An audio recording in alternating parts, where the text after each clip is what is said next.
Tak banyak muncul di layar YouTube maupun stasiun televisi, ternyata komika Babe Cabita alami penyakit anemia aplastik. Gejala awalnya adalah demam, menggigil, susah tidur, hingga berhalusinasi. Ketika jatuh sakit, Babe ternyata membutuhkan hingga 4 kantung darah. Hal inilah yang cukup menyulitkan Babe Cabita. Namun ternyata Kaisang datang untuk menolongnya. Simak video selanjutnya. Kondisi sekarang alhamdulillah sudah pulih 100%, sudah sembuh. Ini sekarang tinggal pemulihan lah ya, supaya menjaga imunnya tetap stabil. Babe kemarin bed rest berapa lama berarti?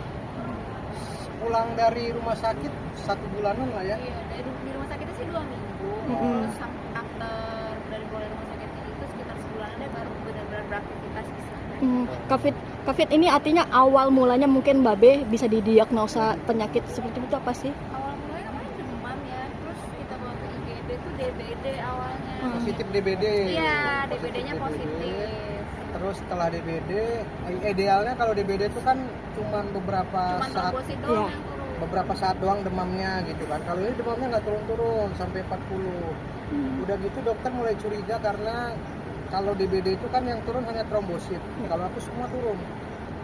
Leukosit darah putihnya sampai 0, ngedrop. KB-nya berapa? KB-nya waktu itu sampai sempat 6. Terus kayak HB 6. Iya, HB 6 trombosit tuh sempat kayak 12.000 ya? Iya, dari 70 tuh kayak setiap hari turun ya, 70, 60 sampai terakhirnya tuh 12.000. Terus HB-nya 6 gitu. Jadi dokternya bilang kayak pemeriksaan lebih lanjut deh, kayaknya ini nggak bukan DBD, kayak seperti ada kelainan lain Ya, kayak gitu. ada yang Ya jerak udah akhirnya darahnya. diperiksa, diambil tulang sumsum belakang tuh. Jadi jarumnya lumayan besar, jadi sebelum dimasukin jarum itu disuntik lagi, dibius, diambillah sedot tulang sumsum belakang aku. Dari situ diketahui kalau ternyata penyakitnya bukan DBD tapi anemia aplastik, penyakit yang cukup langka lah. Itu sudah lama. Sih, kayak lama apa baru ketahuan. Baru ketahuan. Jadi autoimun lah lebih tepatnya. Jadi kalau imun itu kan idealnya tuh menyerang penyakit yang masuk ke dalam tubuh kita.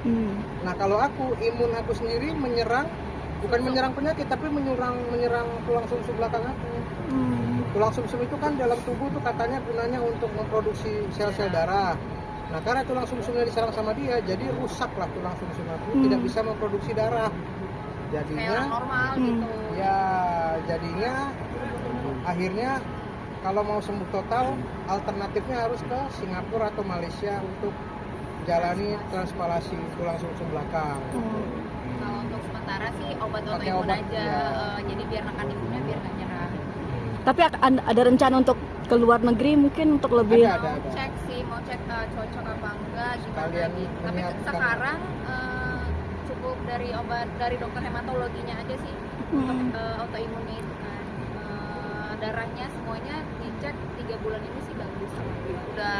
Badannya Sudah normal. Tapi dengan bantuan obat. Iya.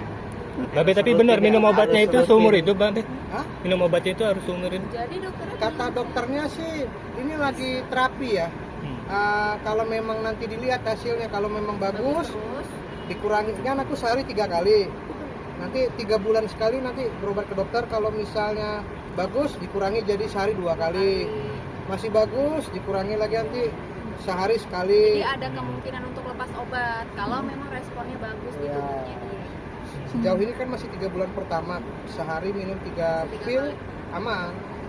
ini ada faktor genetik nggak sih Babe? Sempat kok Nggak tahu, jadi memang autoimun itu penyakit yang tidak ada penyebabnya. Ada faktor genetik mungkin? Faktor genetik juga enggak. Ya, dokternya juga bingung. Dokternya juga kalau dari kita kan juga baca Dan ini juga artikel tidak gitu. menular, ke anak aku juga nggak menular. Gitu. Jadi kita baca juga artikel, dokternya juga bilang kalau dibilang penyebabnya si autoimun anaplastik ini juga kita nggak tahu, nggak ada penyebab pastinya gitu ya. Jadi emang termasuk penyakit langka. Kalau di search tahu lah, anemia plastik itu termasuk penyakit yang langka, yang penyakit yang ketidakmampuan tulang sumsum untuk memproduksi darah. Jadi kalau di daerah-daerah itu kan obatnya sangat susah. Iya, obat. Jadi kalau di daerah tuh alternatifnya setiap 2 minggu atau sebulan sekali transfusi darah. Seumur hidup harus transfusi darah karena nggak bisa menghasilkan darah tubuhnya. Itu kalau di daerah-daerah gitu. Karena kan kalau kata dokter tuh di daerah-daerah juga kekurangan dokter hematologi kan. Dokter hematologi itu sangat jarang di Indonesia. Paling di Indonesia cuma 151 Indonesia. Jadi di daerah-daerah tuh yang tidak ada dokter hematologi atau obat itu jadi transfusi. Iya. Sekarang maintenance-nya gimana sih? Mungkin apa mengurangi kegiatan di job sendiri atau gimana nih mungkin? Sekarang Nah, sih sejauh ini udah mulai kemarin doang kayak abis dari rumah sakit itu kan memang masih belum terlalu fit kan, dokternya bilang sambil kita lihat terapinya. Sekarang udah 3 bulan sih udah mulai beraktivitas lagi, udah keluar kota lagi. Yang penting obatnya masih tetap diminum sih. Pola hidup jadi berubah, Bang Babe. pola hidup dalam 2 tahun terakhir aku memang menjalani pola hidup ya. Jadi Sehat. Iya, emang dia tuh sehat kan? Emang enggak, 2 tahun terakhir kan aku memang rajin diet. iya, olahraga. Terus kalaupun konsumsi minum serat, terus olahraga, memang lagi ngada pola hidup sehat, nggak macem-macem.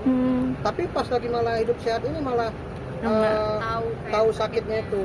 Aku tanya, "Dok, aku udah pola hidup sehat kok sakit ya?" "Oh iya, memang ini penyakitnya bukan kalau kayak DBD penyebabnya nyamuk. Kalau ini memang nggak ada penyebabnya, jadi memang nggak tahu aja gitu. Belum tahu penyebabnya Kalau apa." kita itu belum tahu tuh penyebab pastinya apa gitu. Iya, jadi ya memang ya udahlah gitu, memang udah sakit aja gitu. Bang Babe bener nggak sih kemarin katanya sempat kesulitan mencari kantong darah? Kekurangan. Iya. Ternyata PMI itu kan ada daerah-daerahnya ya. Jadi kayak misalnya aku dirawat di Jaksel, untuk daerah PMI Jaksel tuh habis waktu itu. Cari ke Jakarta Utara, ke Jawa itu habis juga pada saat itu. Karena yang aku cari tuh bukan hanya darah, tapi kayak trombosit. Trombosit tuh warnanya bukan merah, kayak kita waktu Covid tuh ada plasma kuningnya. Jadi yang dicari kuningnya itu sulit tuh. Karena yang dia dicari itu trombositnya sih, karena kan trombositnya sempat 12.000, normalnya kan 150.000 kan. Jadi itu yang buat. Kalau darahnya sih ada, tapi itu trombositnya itu yang sulit gitu. Sempat minta pertolongan kayak lebih tepatnya tangan kanannya lah gitu, si Arinya Kaisang gitu, minta tolong. Nggak langsung ke dia, tapi dibantu, alhamdulillah jadinya dapat gitu. Ketika setelah sebetulnya ada yang harus dipantang. Pantangan Dari pola hidupnya ada yang dipantang gitu? Karena obat autoimun itu katanya merangsang apa? Jadi tuh obatnya tuh kayak asam gitu ya. Iya, obatnya tuh asam gitu, jadi merangsang asam lambung. Jadi aku nggak bisa, yang tadinya aku doyan pedas, jadi aku sekarang nggak tahan pedas. Berat badan menurun ya, Ari? Berat badan ngaruh turun juga nggak sih Kak? Makin gendut. Malah naik dia abis keluar dari rumah sakit. Karena minum vitamin kan, harus makan vitamin, naik 10 kilo. Oke, yuk. Ya, makasih ya. Terima kasih. Oke,